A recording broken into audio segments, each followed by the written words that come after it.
En Aragón Radio, Villanos de Aragón. Una serie de historia de Aragón con Sergio Martínez y Santiago Navascués.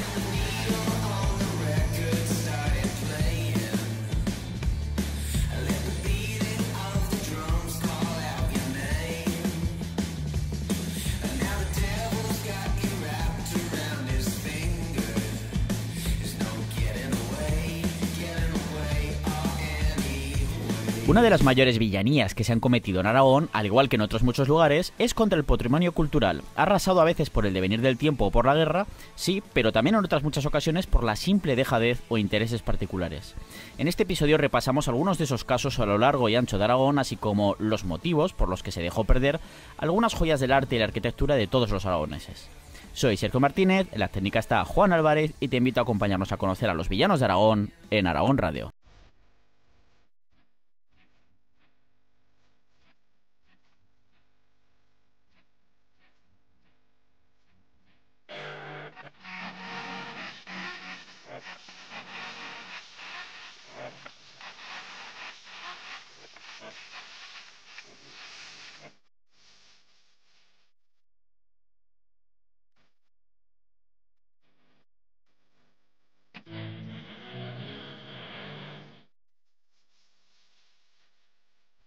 Es innegable que Aragón sigue teniendo a día de hoy un patrimonio cultural y artístico espectacular por todo el territorio y de muy variada tipología.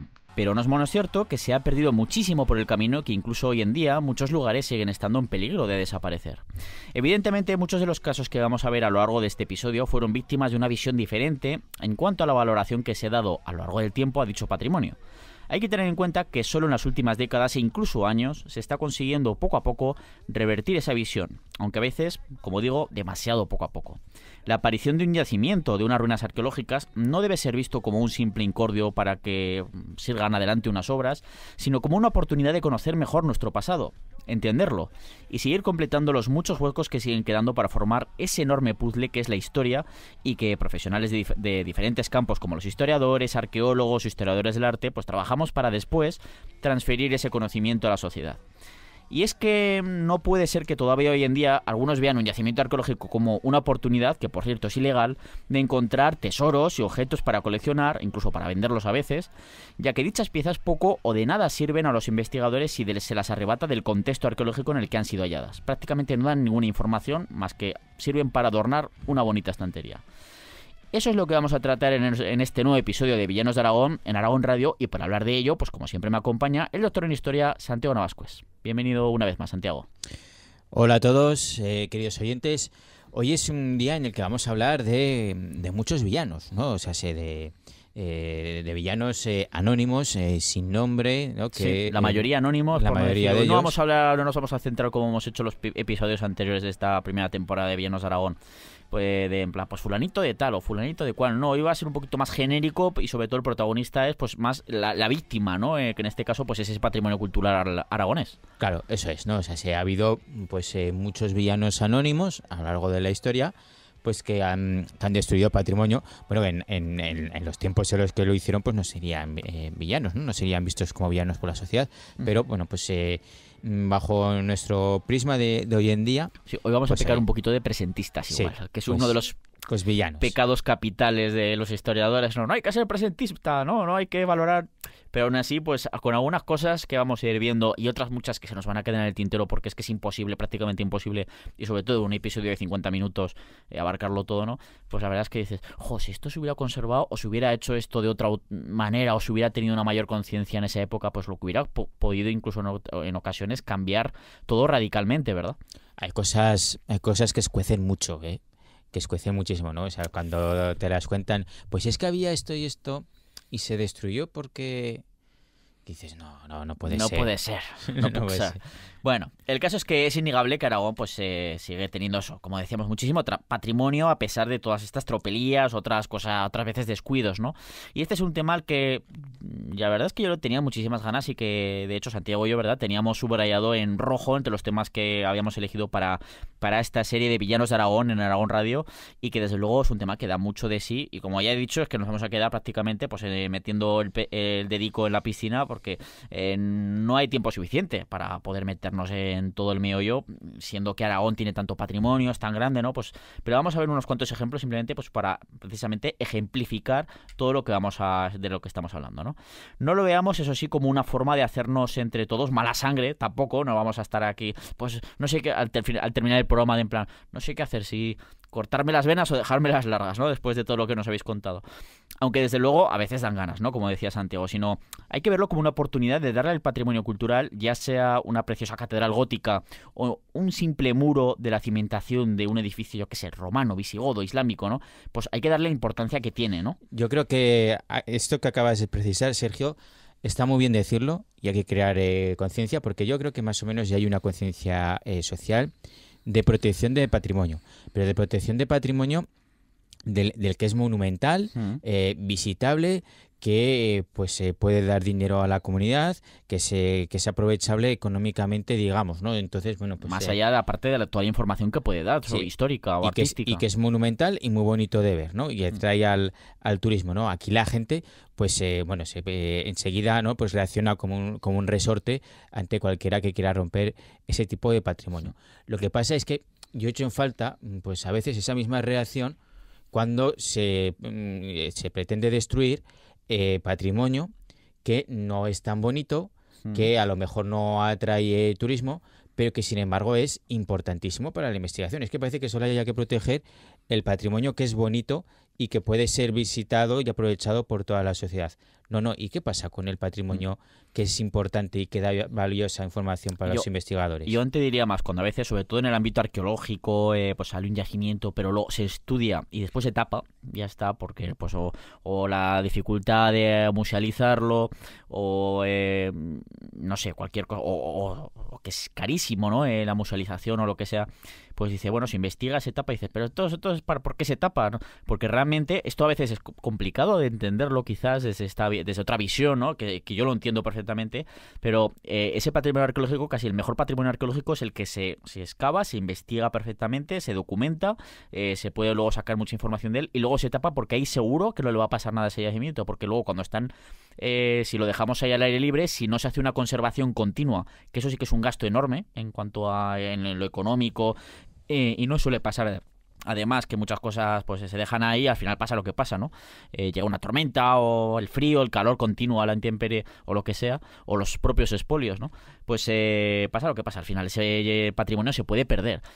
Anda que no salen de vez en cuando cada X tiempo, que yo creo que casi todos los años te sale la típica noticia, sobre todo en verano, ¿no? Que es cuando pues a veces hay menos información o por lo que sea, o se rellenan un poquito más las cosas y dices, pues se ha caído un muro de Pompeya, Dices, claro, porque se ha excavado tanto ahí y se sigue excavando, aunque de otra manera, pero se excavó sobre todo en la década de 1920 y 1930, se excavó tanta extensión que luego ahora eso pues está al aire libre, lleva tantos años al aire libre que si no da para todo el dinero para poder mantenerlo todo bien en condiciones, y al final de vez en cuando pues hay un muro de una casa que se derrumba, ¿no? Claro. A eso es a lo que me refería. Sí, y yo, bueno, pues por poner un ejemplo, ¿vale? Para que la gente lo entienda, seguramente habrá gente que venga a Zaragoza, por ejemplo, pues atraídos por el Teatro Romano de la antigua Caixa Augusta, ¿no? Que es un edificio pues así muy monumental y demás.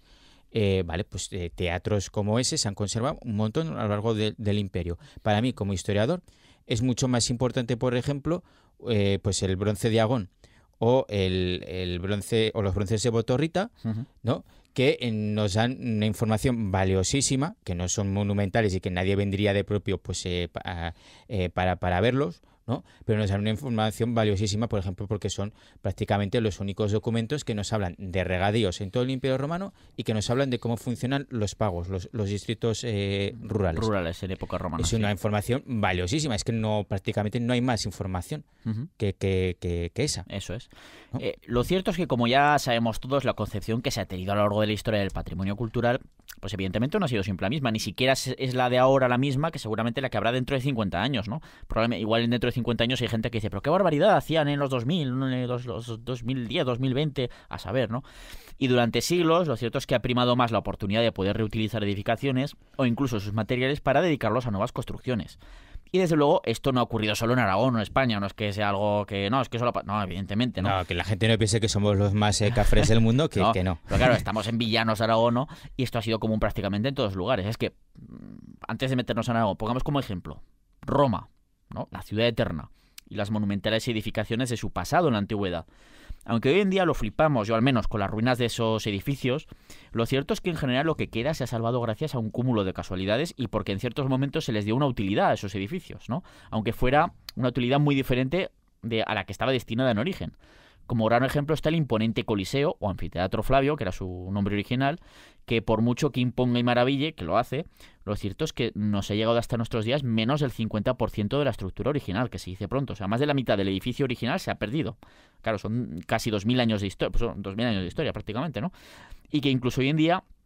De hecho, hay algún turista que hace honor a los vándalos, a los famosos vándalos, dejando alguna inscripción en sus muros diciendo a la posteridad que pasó por allí o que quiere mucho a su pareja, a Jenny o sí, a... Sí, con unas llaves. Hace unos días salió un vídeo de un tipo con unas llaves pues marcando ahí en el mismo Coliseo. Pero es que esto pasa todos los años. Sí, es que esto, por desgracia, igual estamos hablando de lo que hemos hecho este año, ¿no? pero igual el año que viene pues sale la misma noticia. Llega otro tonto y hace pues otra burrada de estas, ¿no? Bueno, el caso es que el Coliseo, a pesar de eso, bueno, pues si ha llegado hasta nuestros días es porque, aunque buena parte de él se usó como cantera de piedra para otras edificaciones de época medieval, pues una de las familias nobles de la ciudad le dio la función de fortificación. Durante un tiempo, sí. Durante un tiempo. Eso por un lado. Por otro lado, pues también ha sido usado como establo, fábrica e incluso como prostíbulo. Uh-huh. Incluso cuando se produjo la unificación italiana en la segunda mitad del siglo XIX, se les pasó por la cabeza reconvertir el edificio en el Parlamento italiano. O sea, proyecto que no se llevó a cabo pues solo por falta de fondos. Que tú imagínate que se hubiera hecho y que todo en nuestra época ahora, pues todos estuviéramos acostumbrados desde que nacemos y empezamos a estudiar estos monumentos, que ver el Coliseo, pero la parte que falta reconstruida y en su interior un edificio totalmente moderno con un parlamento dentro. Pues probablemente, como estaríamos acostumbrados a verlo, pues así, pues diríamos, ¡jo, qué pasada, qué chulo, no sé qué! Pero realmente, ahora lo piensas, pero esto ocurre en muchas ocasiones con muchos monumentos. Sí. A ver, esto tiene su contrapartida, ¿no? Por un lado, o sea, el abandono es lo que más deteriora, ¿no? Pero por otro lado, el uso pues también deteriora, ¿no? Entonces, bueno. De hecho, de no haberle encontrado esas funciones que has mencionado al Coliseo, pues igual que otras edificaciones que nos han llegado, como la Curia Julia o lo que sea, pues que fueron reconvertidas en iglesias, ¿no? Y por eso se ha conservado parte de la estructura.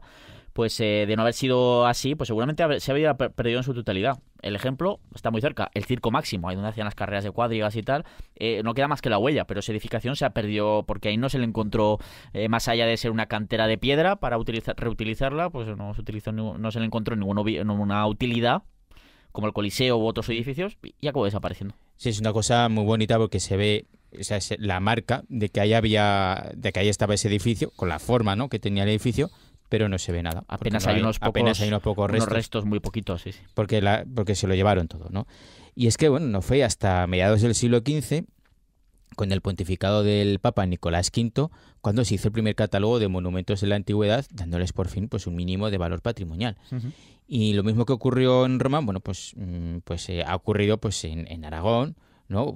Bueno, y en todas partes, con muchos restos, ¿no? Entonces, en aquellas ciudades o poblaciones que quedaron abandonadas, como Los Bañales, cerca de un castillo, o en Bilbilis, junto a Calatayud, pues han encontrado y se sigue trabajando por investigar grandes restos arqueológicos, ¿eh? Pero estos fueron objeto de expolio e incluso se han localizado grandes sillares de piedra de lugares como el Foro o el Teatro de Bilbilis, colocado en grandes edificaciones, especialmente en iglesias, en la actual ciudad de Calatayud. Sí, es que se pueden ubicar perfectamente algunos de esos sillares que saben perfectamente en qué lugar están actualmente y dónde iban en algunos de ellos en lo que fue la antigua Bilbilis, la Bilbilis romana, que es algo muy curioso. Así es, así es. Esto lo ves, por ejemplo, te vas a Sevilla, la Giralda, y al pie de lo que es la torre, la famosa torre de la Giralda, tienes unas lápidas romanas que se ven perfectamente, que si no te lo dicen, tú pasas, pero luego te acercas, una vez que lo sabes, te acercas y de repente en el basamento se ven ahí unas lápidas de época romana que se reutilizaron para la construcción de esa torre. Claro. Es súper curioso. Pues aquí hubo villanos, ¿no?, que cogieron esos restos y los quitaron y los aprovecharon. Villanos para nosotros. Villanos para nosotros, eso es, ¿no? Un poquito al menos, pero solo un poquito, ¿eh? Tampoco hay que demonizar ni nada, pero al final pues explican un apartado de la historia que no se suele tratar. Eso es, ¿no? O sea, el valioso mármol pues era convertido en cal, lo cual a mí me genera mucho dolor, ¿no? Y eso fue, pues, y así pues fueron desapareciendo hasta los cimientos aquellas grandes edificaciones que antaño fueron construidas para maravillar a las gentes de la región, como un gran ejemplo de propaganda romana, ¿no? Que es el caso de Bilbilis, ¿no? Ahí en Bilbilis se empleó pues toda la propaganda, ¿no? Con edificios monumentales que no hacían falta. Que se veían en todo el Valle del Jalón, la zona de Huérmeda, que está más cercano. Y luego también tenemos el caso de la iglesia de Muel, ¿verdad? Sí, la iglesia de Muel está construida sobre la presa romana de Muel, con bloques de piedra de esa presa.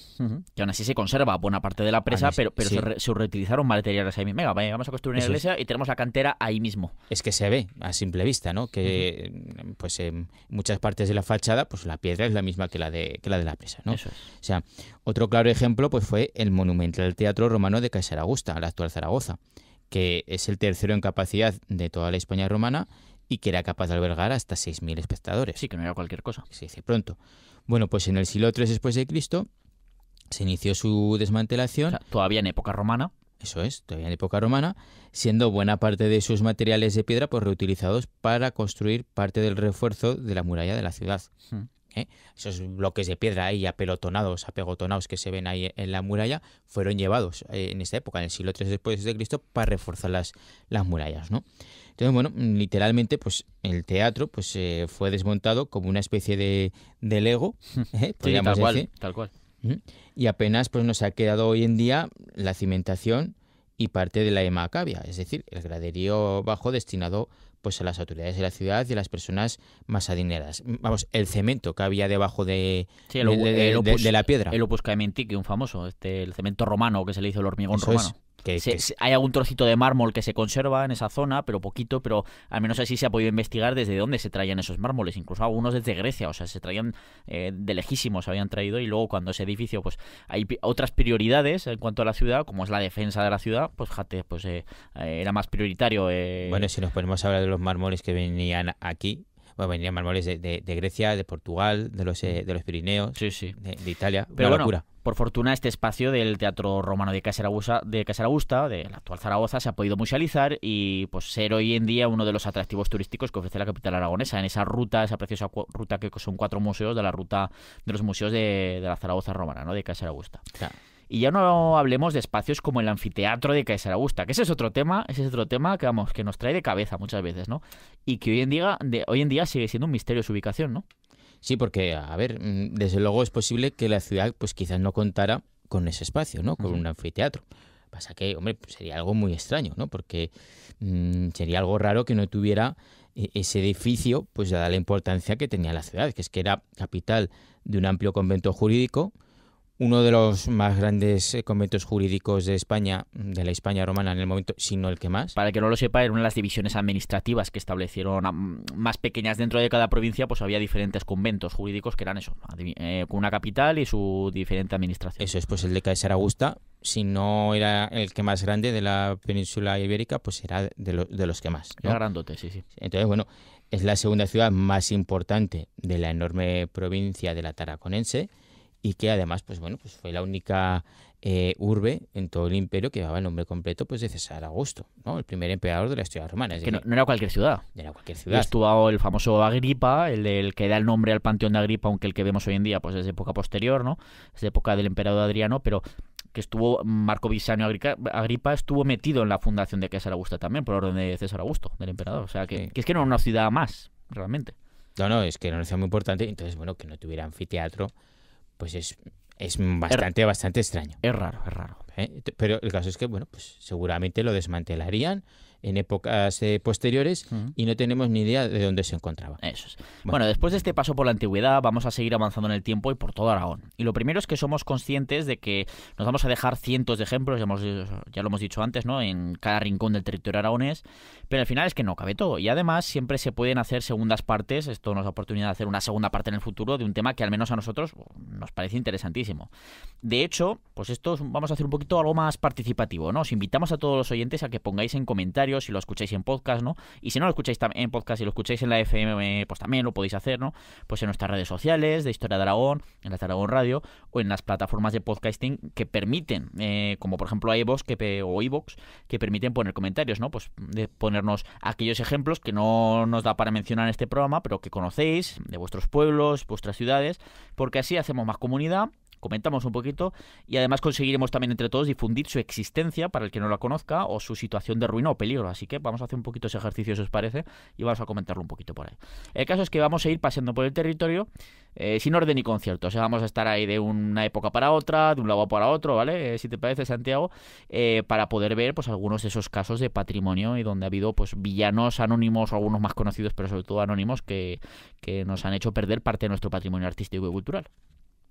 Para empezar, bueno, pues nos vamos al norte y más concretamente a la ciudad de Jaca, ¿no? Para conocer un poco más pues de cerca el derribo de sus murallas de época medieval y que realmente pues no queda tan lejos en el tiempo, ¿eh? No, su destrucción, desde luego, ¿no?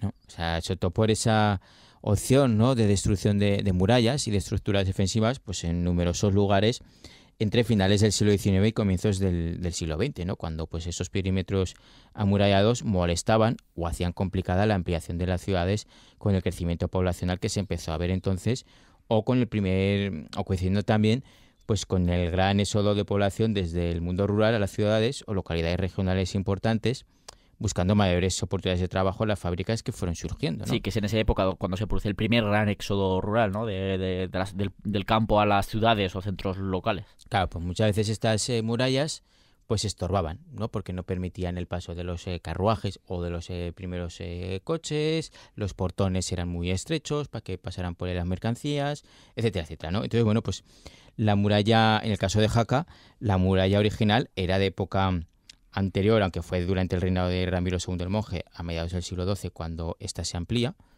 ¿no?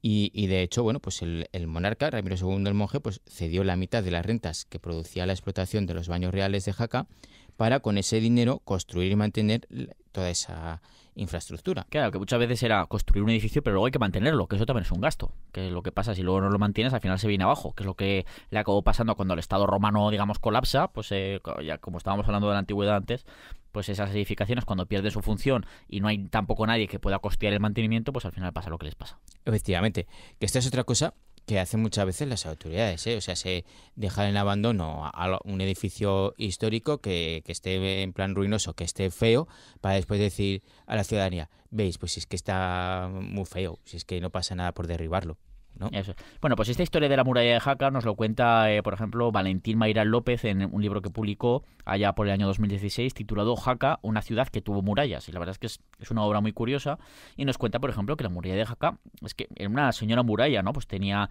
además contaba con 23 torreones, tenía 8 puertas de acceso, ¿no? Y sí que sabemos que a finales del siglo XVI, allá por 1590 y tantos, parecen estar algo ya deterioradas, ¿no? Precisamente por esa falta de mantenimiento, seguramente, ¿no? Aunque no se hará demasiado por reforzarles, también hay que decirlo, porque empiezan a servir, sobre todo, más que nada, o sea, se dejan ya no como muralla defensiva de la ciudad, ¿no?, sino más bien para utilizarlas más para controlar los portazgos, es decir, que la gente saliera y entrara por las 8 puertas que hemos mencionado, luego se abre alguna más, de acuerdo con el paso del tiempo, y se utilizará pues eso para que todo el mundo pasara por las puertas y se cobraran esos impuestos por la salida o entrada de productos, ¿no? Y es que será, o sea, ¿por qué se empieza a utilizar solo para eso y pierde esa función más o menos defensiva de la muralla de Jaca? Porque es en esa época, a finales del siglo XVI, cuando se empieza a construir por orden de Felipe II, de Felipe I de Aragón, ¿no?, la ciudadela de Jaca, o también Castillo de San Pedro, que era el nombre original, ¿no?, y que pues será realmente esa ciudadela la que hará las veces de fortificación de la zona y de proteger a la ciudad de Jaca y todo el valle, toda esa zona del Prepirineo. Claro, entonces, pues finalmente, ¿no?, y como había perdido pues su función defensiva y eran un problema para los primeros ensanches de la ciudad, pues se optó por derribarlas, esas murallas, en el año 1915. Como vemos, pues en realidad tampoco hace tanto de ello, ¿no? Pero por entonces pues no existía tanta concienciación sobre el patrimonio ni entre las autoridades ni tampoco entre la ciudadanía. Estoy hablando de memoria, pero quiero recordar que la primera ley de protección de patrimonio por aquí es del año 1923. Es posible, posible. ¿Eh? ¿De Aragón te refieres o de España? De España, en España. Ahora lo tengo. Ahora lo dudo. Ahora lo dudo. Sí, pero es posible que se empiecen a hacer las primeras leyes para proteger monumentos, hacer declaraciones de estas, como ahora, pues han declarado tal sitio como bien de interés cultural, que son las cosas o diferentes niveles, ¿no? Sí, que, por el tema de los bienes de la franja me quiere sonar que son esas fechas, el año 1923. Exactamente, ¿no? sí. Entonces, claro, pues esto ocurre pues un poquito antes, ¿no? En el año 1915. Es triste imaginar pues lo que embellecería a la ciudad, ¿no? Pues de Jaca. Actualmente esas murallas, que ya de por sí es un lugar muy atractivo para vivir o visitar, ¿no? Con muchos monumentos, etcétera, ¿no? Pero claro, imaginaos que se hubieran conservado y restaurado esas pedazos murallas. En Ávila es famoso Ávila por los chuletones, hay que decirlo también, pero porque tiene unas murallas de la leche. No solo tiene la muralla así, ya está Ávila, ¿no? Pero me refiero que suele ser la foto famosa, ¿no? La imagen famosa. Y bueno, hemos mencionado, de hecho, hace un momento la ciudadela de Jaca y su nombre original, que es el Castillo de San Pedro. Si te parece, Santiago, vamos a hablar un poquito de castillos, que no será por tener castillos en Aragón, ¿verdad? Porque anda que no, igual que en muchas otras zonas de España, pero en Aragón, desde luego, tenemos muchísimos. Hay una enorme cantidad de fortificaciones de distintas épocas y también de distintas tipologías, desde enormes castillos monumentales a fortificaciones un poquito más pequeñitas, ¿no? Pero, claro, aquí han pasado muchas cosas con las diferentes fortificaciones y siguen pasando, ¿verdad? Así que vamos a ir hablando un poquito vamos a hablar de ejemplos. Bueno, pues están los especialmente famosos, ¿no? Como son los castillos de Loarre, Monzón y Peracense, ¿no? Ese último, pues, cada vez más famoso y visitado. Y es que realmente espectacular, sí, ¿no? Es este castillo de Peracense. Castillo rojo. No me cansaré de recomendar pues ir a verlo, ¿no? Entonces, bueno, también destaca el Castillo Abadía de Monte Aragón, ¿no? El cual, pues por cierto, pues también fue durante un tiempo Panteón Real. Bueno, pues el estado de ruina de este último, del Castillo Abadía de Monte Aragón, era hace no muchos años preocupante y todavía sigue quedando muchísimo que hacer, ¿no? Pero se lleva pues actuando en él desde hace un tiempo para consolidarlo, ¿no? Afortunadamente. También se está trabajando en los últimos años en el Castillo de Cadrete, que tiene un encanto especial y además su origen es algo diferente, ¿eh? Al no ser una fortificación cristiana de época de la conquista de Al-Ándalus, sino que su construcción fue ordenada por el califa de Córdoba, Al-Rahman III, para someter a la siempre rebelde ciudad de Zaragoza. Sí. Dijo, pues bueno, va a construir un castillo aquí cerca de la ciudad porque cada 2x3 esta ciudad se está rebelando a mi autoridad. Que fueron varias fortificaciones, pero quizás la más importante o la mejor conservada, sobre todo gracias a las obras que se han hecho en los últimos años, pues es la de Castillo de Cadrete, que da origen a esa fortificación a la propia población de Cadrete. Eso es. Sin embargo, bueno, pues son muchos los casos de fortificaciones en peligro y que se están perdiendo, más que nada porque se están abandonando, ¿no? Se están dejando pues de la mano de Dios, ¿no? O sea, son los casos, por poner un ejemplo dentro de este apartado, de los que se encuentran en el entorno del actual campo de maniobras de San Gregorio y que por su situación pues han sido vandalizados, expoliados o no se han hecho actuaciones para su conservación, ¿no? Directamente es que no se puede, creo. Es que no se puede. Al estar dentro del campo de maniobras. No se puede pasar claro, estar dentro del campo de maniobras del ejército es que no se puede pasar por ahí. Claro. Y no solo hay fortificaciones de época medieval, sino que hay restos de toda época, desde época prehistórica, antigua, o sea, hay muchos restos por allí. Es que en toda la zona del Escarpe, así de la ribera norte y del río Ebro, pues es que se encuentran numerosos restos de fortificaciones, en el caso de los castillos, que se utilizaron, pues sobre todo especialmente entre los siglos XI y XII, para ir ahogando un poquito a esa Zaragoza, todavía manos islámicas, que no será conquistada hasta el año 1118 por Alfonso I el Bateador, ¿no? En este caso, pues destaca, por ejemplo, la fortificación del Castellar, que fue clave para el acoso y posterior conquista cristiana de la capital aragonesa de Zaragoza, y donde incluso es que aquí hay historias peliculeras incluso, ¿no? En este castillo del Castellar, porque el rey Alfonso el Batallador llegó a encerrar durante un tiempo a su esposa, la reina Urraca de León, porque le estaba azuzando, estalló una guerra civil en el reino de León contra el que era el rey consorte, que era Alfonso el Batallador, pues la llega a encerrar ahí y hasta que fue rescatada en una especie de acción casi digna de una película, ¿no? Un poco muy de serie de el príncipe que rescata a la princesa, un poquito de ese estilo, pero es que es una chulada esa historia.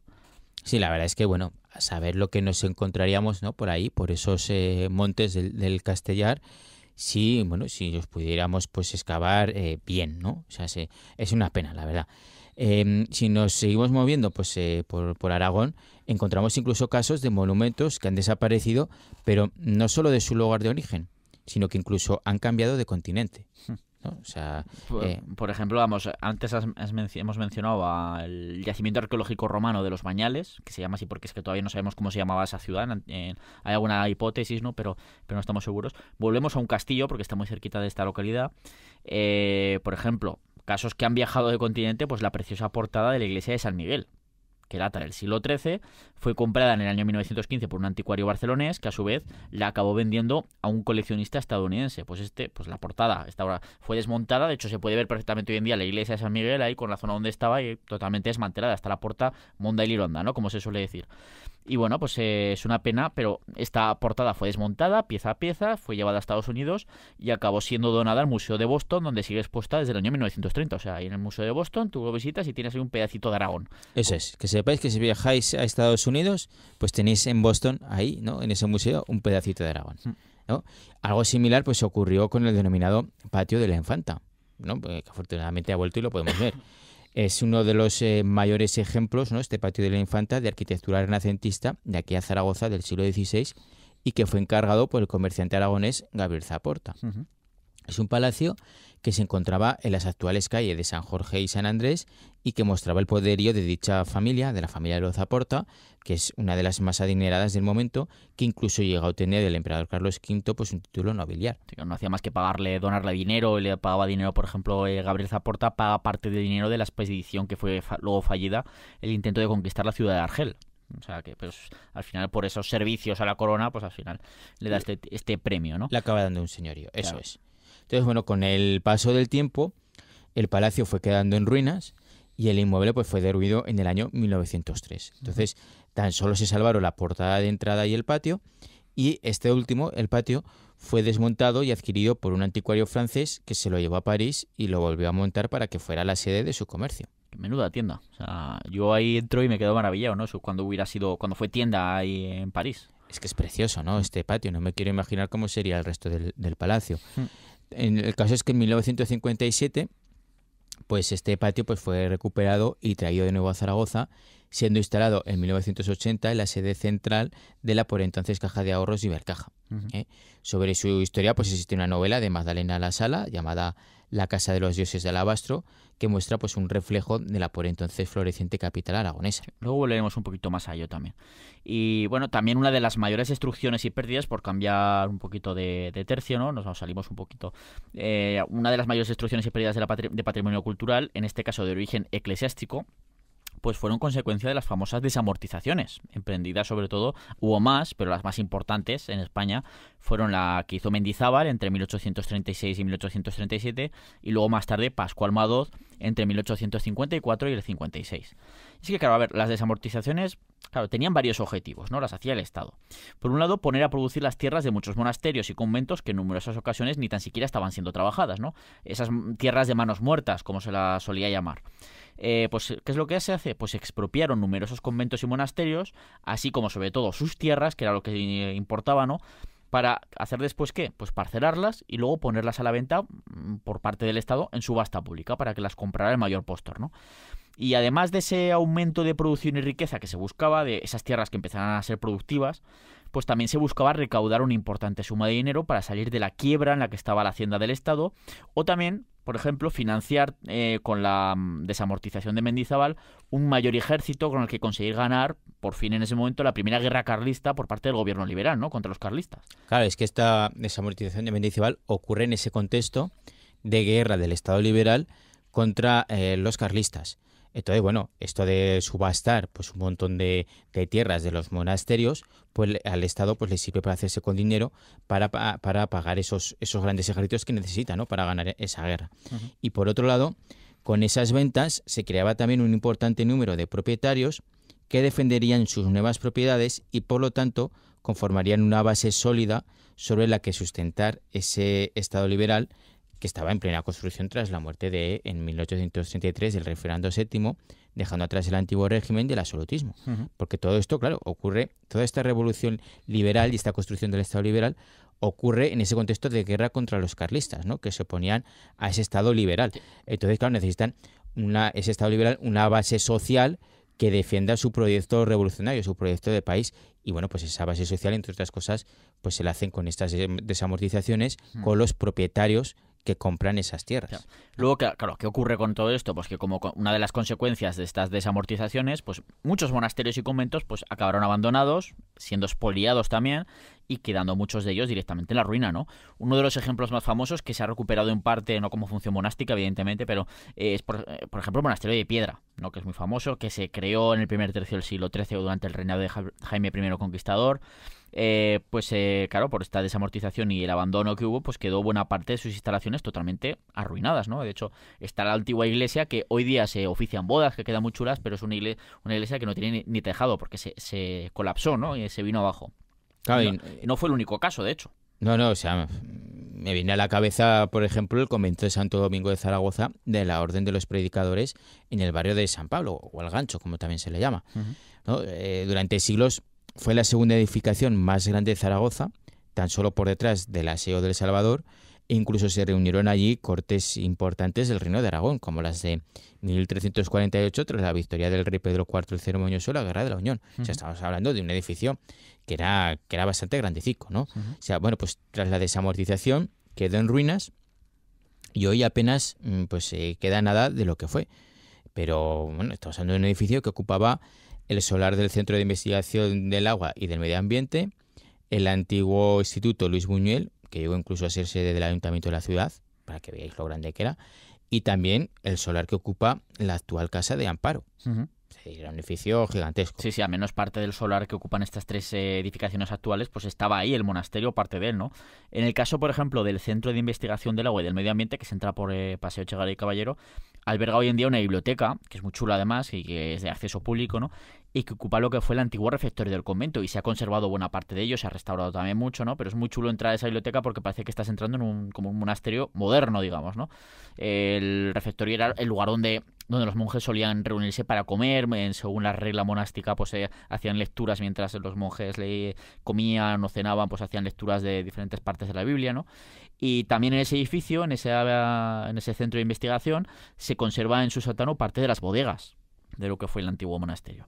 Podríamos hablar de más ejemplos durante programas enteros. El caso es que, bueno, la pérdida de patrimonio fue brutal y, de hecho, para intentar paliarla, por este tema de las desamortizaciones, pues fue entonces cuando se crean los museos provinciales, los que hay en cualquier capital provincial, museo que ahora ya empiezan a perder ese nombre, no oficialmente creo, pero sí ya se les llama más Museo de Zaragoza, Museo de Huesca, Museo de Teruel, o sea, deja de tener un poquito, para darles un poquito más de enjundia, ¿no? Porque al final casi aparece algo como, no, es que son los museos provinciales y luego tienen la mayoría de ellos, por no decir todos, tienen unas colecciones espectaculares, ¿no? Pues es en ese momento cuando se empiezan a crear esos museos provinciales para que albergaran muchas de las obras de arte salidas de estos espacios desamortizados, pero aún así, pues bueno, no se pudo evitar la pérdida de muchos de ellos, muchas obras de arte, porque era un descontrol en ese sentido. Claro, y para encarar la recta final del programa, pues nos quedamos en Zaragoza y el que quizás sea uno de los mitos más difundidos, ¿no? Que es la destrucción patrimonial que provocaron los dos sitios a los que fue sometida la ciudad entre 1808 y 1809, en los inicios de la Guerra de la Independencia o Guerra del Francés, que sí, que se destruyó mucho, pero no tanto. Sí. No tanto como se suele pensar. Evidentemente la destrucción fue tremenda, en el que quizás sea el primero o desde luego uno de los primeros casos de guerra total que se producen en la edad contemporánea, porque ahí lucharon todos y todas y fue una destrucción, ya lo sabemos según las cartas del Mariscal Lanz y todo eso, que oye, Sire, Napoleón, hemos conquistado la cocina de la segunda planta del segundo B, mañana conquistaremos el salón. Un poquito, pero más o menos, o sea, fue una guerra absolutamente total, con la consiguiente destrucción. Pero bueno, en primer lugar, las pérdidas humanas en ambos bandos, ¿no? Que se contaron por miles, ¿no? Y en el caso del patrimonio, desde luego, las pérdidas también fueron gravísimas. Y se ha llegado a decir que la mayor parte de las joyas arquitectónicas y artísticas que tenía Zaragoza, pues se perdieron durante aquellos meses, que fue todo culpa de o casi todo culpa de los sitios de Zaragoza. A ver, sin duda fue en parte así, hay parte de razón. Pues aproximadamente el 30% más o menos del casco urbano de Zaragoza quedó arrasado. Sobre todo en barrios como lo que es la Madalena y todo eso, casi no quedó piedra sobre piedra. También se perdieron joyas como el Palacio de la Diputación del Reino de Aragón, por poner grandes ejemplos que se perdieron en ese momento, ¿no? Situado entre la Lonja y el Palacio Arzobispal, ¿no? Y destruyéndose además también su importantísimo archivo documental de lo que había sido el Reino de Aragón. Se perdieron ahí una de información para tremenda. Nosotros es una pérdida de información enorme. Y eso que hay Jerónimo Zurita, que lo utilizó mucho, cronista del Reino de Aragón, pues sabemos mucho de lo que contenía ese archivo porque utilizó buena parte de ese archivo documental. Menos mal que tenemos a Jerónimo Zurita, ¿verdad? Entre otros, sí, pero... Entre otros. Exactamente. ¿no? Bueno, también se perdieron, pues, bueno, todavía hoy, pues se ven algunas huellas, ¿no?, de la fusilería y de los cañones en un puñado de edificios, incluida la Basílica Catedral del Pilar, tanto en sus laterales como en la fachada que da al río Ebro. Sí, se ve algunos huecos que son cañonazos. Eso es, que la gente, no sé, les parece que un cañonazo pues hace una escabechina enorme en un edificio. Bueno, pues estamos hablando de una fachada de ladrillo que hace una pequeña oquedad, ¿no? Prácticamente un cañonazo, se ve hoy en día. Lo que pasa es que, bueno, no todo lo que se perdió fue a causa de la guerra.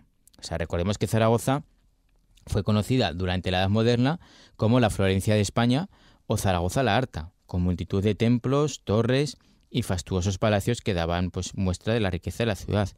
Es que la gente no se lo imagina, pero Zaragoza llegó a tener aproximadamente 150 de palacios, que se dice pronto, tanto de grandes nobles como los de los condes de Sástago, los condes de Luna o los duques de Villahermosa, pero también de importantes comerciantes que querían mostrar así su éxito y pujanza, como ese que hemos mencionado antes de los Zaporta. Eso es, sí, ¿no? sí. O sea, estaba todo lleno de palacios.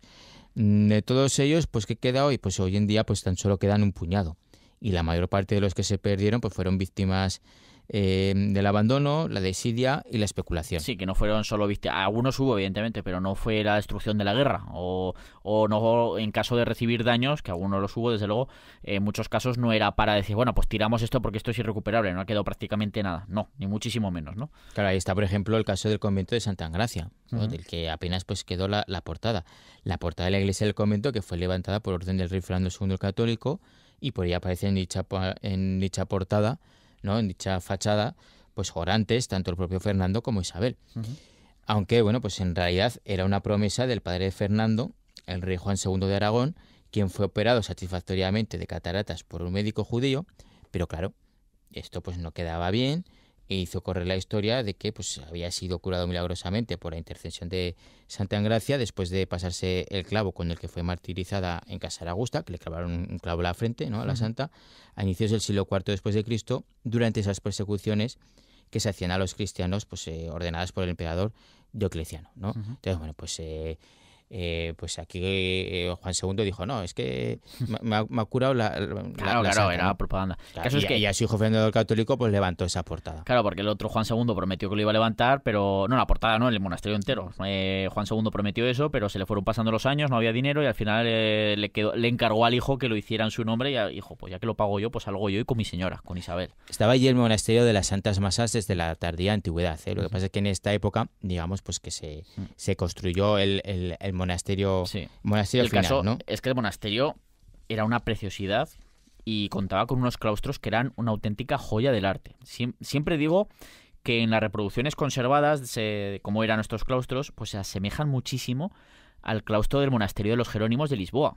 Si algún oyente lo ha visitado, pues ya se puede imaginar qué joya teníamos en Zaragoza en ese momento, ¿no? Que está ese monasterio de los Jerónimos en la zona de Belém, donde los pastéis de Belém, que están tan buenos, ¿verdad? Que yo soy súper fan de ellos. Y luego también está el monumento ese a los descubridores, de Vasco de Gama y todo eso. Pues bueno, este monasterio de los Jerónimos de Lisboa, hoy en día es una joya arquitectónica y turística, es que siempre está llena de visitantes. Pues bueno, ¿fue dañada el monasterio de Santa Engracia durante los sitios de Zaragoza? Sí. Pero parece que no fueron ni mucho menos unos daños irreversibles, como por ejemplo sí que ocurrió con el cercano monasterio de San Francisco, ¿no?, que estaba situado más o menos donde estaba el edificio de la Diputación Provincial de Zaragoza, la Plaza de España, en toda esa zona. Ese sí que quedó reventadísimo, ¿no? Es decir, el de Santa Engracia, pues los daños era totalmente recuperable, pero se dejó caer en la ruina poco a poco y luego ya décadas más tarde pues las desamortizaciones le acabaron afectando, quedó abandonado, ¿no?, quedó desamortizado y siendo finalmente pues ya derribado tras su abandono y recuperándose tan solo la basílica de la que disfrutamos hoy en día. Esperamos que es que realmente se dejó perder. Es verdad que el contexto posterior después de la guerra no era el idóneo, evidentemente, pero se pudo haber recuperado perfectamente el monasterio de Santa Engracia. Así es, ¿no? Y así hubo pues multitud de ejemplos por toda la ciudad, y es que eran espacios en muchas ocasiones muy suculentos pues por el solar que ocupaban, ¿no? Por último, pues pero como siempre se dice que no por ellos menos importantes, está el caso de la torre tan añorada, ¿no?, de la Torre Nueva, ¿no? O sea, era una torre construida en estilo mudéjar, de carácter civil, y edificada entre los años 1504 y 1512 en la actual plaza de San Felipe. Esta torre fue financiada por el concejo de la ciudad, es decir, por el ayuntamiento de la época, para albergar un reloj público y poner en lo alto un campanario que marcara las horas y rigiera la vida de la ciudad. En su construcción pues participaron maestros pues como Jaime Ferrer, Gabriel Gombau, Antón Chariñena, Juce Galí, Ismael Alabar y el maestro Monferriz, ¿no? O sea, bueno, contaba incluyendo el chapitel que la remataba con 80 metros de altura y con 80 metros y 24 centímetros de altura, perdón, siendo durante siglos el edificio más alto de la ciudad. O sea, y si destacaba por su belleza, pues también lo hizo por su peculiar inclinación, que llegó a alcanzar pues hasta 3 metros sobre la vertical. Sí, que era una inclinación, una señora inclinación, ¿no? Para que nos hagamos una idea, la famosísima, o por no decir famosísima Torre de Pisa cuenta con exactamente ahora con 55,85 metros de altura. Es decir, bastante menos que la Torre Zaragozana, que son algo más de 80 metros. Se le iba un cacho, ¿no? Y además con una inclinación similar, de unos 3 metros más o menos. La de Pisa creo que tiene un pelín más. Pero claro, la de Zaragoza, esta inclinación se vería mucho más acentuada porque era mucho más grande. ¿No? Eran pues 20 y pico metros más alta la torre nueva de Zaragoza que la torre de Pisa, ¿no? Para que también un poquito se puede ver por internet. De hecho hay también un mural cerca de la Plaza de San Felipe que se muestra ahí, que está pintada ahí como era la torre, ¿no? Pero para que nos hagamos también una idea en cuanto a físicamente, pues sería muy parecida a la de Santa María de Calatayud. Pues esta torre que acabo de mencionar, pero pasa que esta no está torcida, pues fue tomada como ejemplo. O sea, el ejemplo para construir la de Calatayud fue la Torre Nueva de Zaragoza. Así que tenemos que imaginarnos una torre como esa en Zaragoza, pero bastante inclinada. Y sobre la inclinación de la Torre Nueva se han atribuido como posibles causas pues cierta debilidad del terreno, pero sobre todo a la forma de construir este tipo de torres, porque se utilizan, evidentemente, se ve perfectamente, pues el ladrillo, ¿no?, como material principal. Y suele ser muy común esta situación en este tipo de edificaciones, en el que se tuerce al menos un poquito, lo que pasa es que aquí se les fue de las manos, en estas edificaciones mudéjares, y se hacen con cierta rapidez, ya que el calor del sol, según la época en la que eso se construyera, pues hacía que fraguara antes la parte sobre la que más incidencia tenía el sol durante el día, provocando así en buena medida esa inclinación, ¿no? Es una de las explicaciones que se ha dado, ¿verdad? Sí. Sin embargo, pues la torre no tuvo ningún problema estructural durante los casi 4 siglos de su existencia, a pesar de esta inclinación, y se convirtió pues en un verdadero icono de la ciudad, especialmente para las gentes que la visitaban. Fue además clave durante los sitios de Zaragoza, ya que, dada su altura, pues se vigilaba desde allí todos los movimientos de los franceses a muchos kilómetros a la redonda, y se estableció un sistema de campanadas que avisaba según el número de tañidos sobre qué zona de la ciudad se estaba produciendo un ataque importante. Claro, es que esto fue clave para poder mantener durante tanto tiempo en ambos sitios pues esa defensa, ¿no? Claro, es que estamos hablando de que no solo era una torre bonita, sino que además era un símbolo identitario muy fuerte para la ciudad. Bueno, pues a finales del siglo XIX, y más concretamente en 1892, el ayuntamiento de la ciudad decidió derribarla, poniendo como excusa el peligro que entrañaba la estructura. Sí, decían, es que esto se va a caer en cualquier día se nos cae. Sí, que es un pretexto. Sí. Es un pretexto, ¿no? Porque fue una decisión arbitraria que recibió una importante respuesta contraria por parte de la ciudadanía, destacando la lucha por salvarla del derribo por los hermanos Gascón de Gotor, que bautizaron las intenciones del ayuntamiento como un torricidio y como el mayor crimen artístico de España. Exactamente, pero no se pudo evitar y al final se inició el derribo, pero no sin antes ofrecer a los zaragozanos la posibilidad de subir a lo alto de la torre para observar las vistas una última vez a cambio de pagar entrada. O sea, que había ¿Cómo? que... Pero o sea, no se derribaba porque era un peligro y supuestamente corría la amenaza de que se caerá por sí misma. Exactamente, o sea, dicen, lo vamos a derribar porque se va a caer, pero si quieres subir, puedes subir perfectamente una última y te cobramos entrada, que fue la forma también para financiar todo el andamiaje para ir derribándola ladrillo a ladrillo, porque no fue en plan, venga, la tiramos así como se hacen ahí con dinamita y todo eso. Actualmente muchas edificaciones, no, se iba derribando poco a poco y se fue quitando ladrillo a ladrillo, ¿no? Vamos, que había unos comerciantes a los que les estorbaba, que les quitaba el sol, ¿no? Molestaba, hay gente a la que le molestaba esta edificación. El caso es que pues fueron desmontándola, como he dicho, ladrillo a ladrillo, y de hecho los materiales, esos ladrillos, la mayoría fueron revendidos para construir nuevas edificaciones, lo que muestra la buena calidad de la construcción. O sea que, en fin, que de que se caía, pues parece complicado, ¿no? En fin, esto que vamos a comentar ahora es un poco ciencia ficción, ¿no?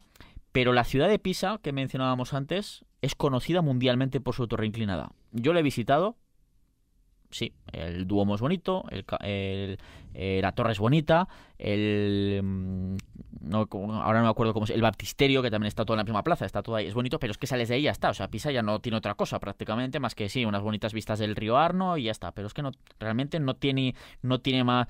Y atrae aún así esa torre inclinada.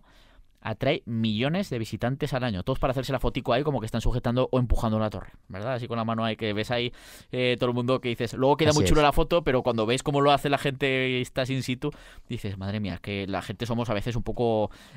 que yo también tengo una foto, no voy a decir nada porque yo también tengo que decir que también tengo una foto dichosa. Pero me refiero que hubiera ocurrido... ¿no? Y si Zaragoza ahora mismo pues la conociera todo el mundo por la torre inclinada, la torre nueva inclinada de Zaragoza, y fuera un motor de atraer millones de personas, y a Zaragoza la conocieran en todo el planeta simplemente por tener esa torre inclinada. Además es que es una plaza bonita, esa plaza que es preciosa. De Felipe, ¿no? Bueno, pues es que es eso, ¿no? O sea, saber cuánta gente visitaría hoy que Zaragoza. Igual no, que igual aunque existiera la torre no vendría ni Christopher, que esto, como digo, es ciencia ficción. También es como lo vendas, ¿no? O sea, también hay que saber vender las cosas. Sí, a lo mejor no sabemos vender muchas veces lo que tenemos. Pero Pisa es conocida en todo el mundo por su torre inclinada y no tiene otra cosa, realmente. Sí, no, es que no tiene mucho más. Hablando un poquito mal, pero es la plaza, lo que hay en esa plaza y ya está. A ver, tiene alguna cosilla más, pero vamos, que la gente va a verlo por la torre de Pisa, no por lo demás. Y bueno, pues solo por poner un ejemplo más, pues es que resulta que solo unos años después del derribo de la Torre Zaragozana, en la mañana del 14 de julio de 1902, se derrumbó por sí mismo el campanile de San Marcos de Venecia. Es una torre preciosa. Y esa misma tarde el Consejo Municipal pues, de la ciudad ya había concluido pues invertir 500.000 de liras para su reconstrucción, exactamente igual que estaba. Y de esa manera, pues hoy en día pues podemos disfrutar, ¿no? de esas vistas de toda la ciudad y de sus canales, ¿no? Desde ese campanario. Las vistas que hay desde lo de arriba, que son preciosas, son maravillosas, ya te lo digo, que tengo la fortuna de poder haber subido ahí, además como tiene ascensor y todo, como se coloca ascensor y todo, pues es súper cómodo. Pero luego también es que es icónica la imagen de la plaza de San Marcos, claro. No solo con la basílica de San Marcos y esa plaza porticada, sino también pues desde el canal, la imagen, la silueta de la torre, es que es icónica de Venecia, ¿no? Pues aún ahí, estamos a tiempo de reconstruirla, la Torre Nueva. Se ha dicho un montón de veces y se ha propuesto ese proyecto miles de veces, y yo creo que cada X tiempo sale un poquito gente pues diciendo, oye, pues es que se podría intentar recuperarla.